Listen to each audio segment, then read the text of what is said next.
Lots of us enjoy a drink now and then, right? But have you ever really stopped to think about what's going on inside your body from that very first sip all the way to, well, the morning after? We're about to take a fascinating journey through your system to find out exactly that.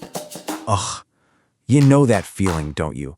You had a fantastic night, but the next day, there are just gaps. Big blank spaces where memories should be.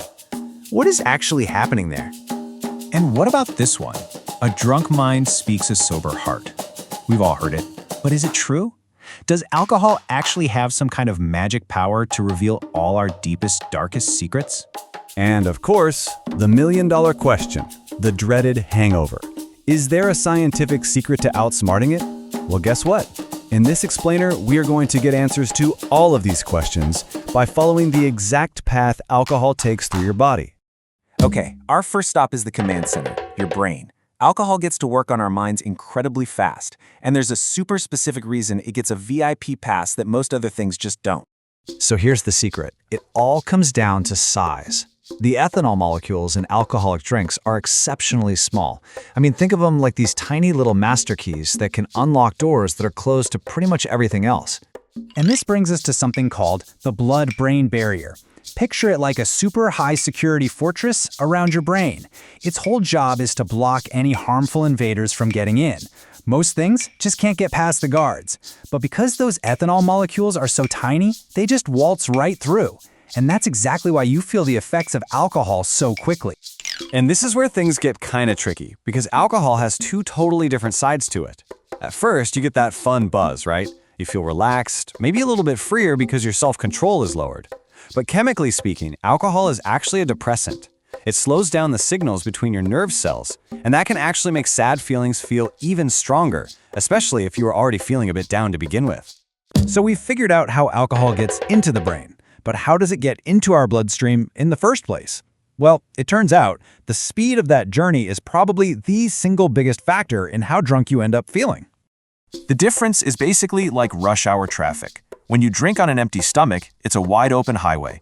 The alcohol speeds right from your stomach to your small intestine, where it gets absorbed super fast.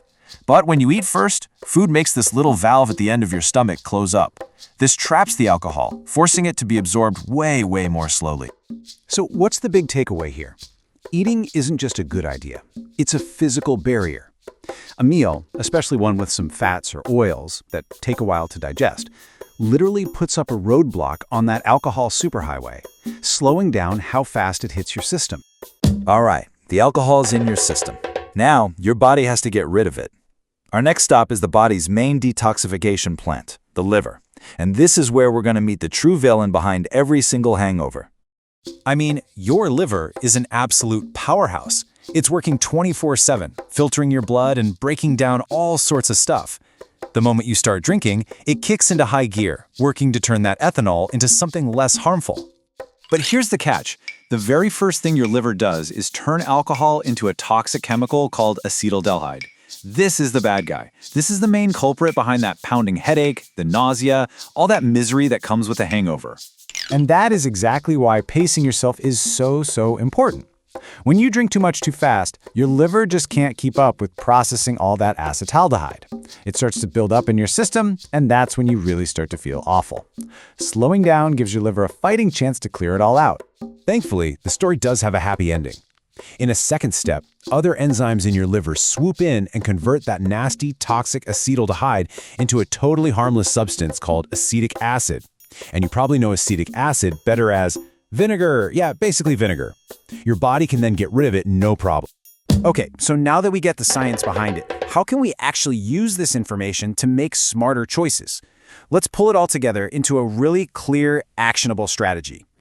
So here are the golden rules. First, always eat before you drink to slow down that absorption. And hey, fatty foods work extra well. Second, pace yourself. Give your liver the time it needs to deal with that toxic acetaldehyde. And remember, following these rules isn't just about avoiding a hangover. When you constantly overwhelm your liver, it can cause some really serious long-term damage. All right, with all of that in mind, let's circle back to one of our first big questions. We know what's happening to your body and your liver, but what about those missing memories? A blackout is essentially your brain's record button breaking. When your blood alcohol level spikes too quickly, the part of your brain that makes new long-term memories, it's called the hippocampus, it can just stop. You're still awake, you're still talking and interacting, but your brain just isn't recording any of it for later. And finally, what about that whole truth serum idea? What's really happening is that alcohol lowers the activity in the part of our brain that's in charge of rational thought and social filters. So it doesn't really reveal a secret true self. It's more like it just removes the filter we normally use to get through the day. So the next time you're out, you'll know exactly what's happening on the inside. Thanks for watching.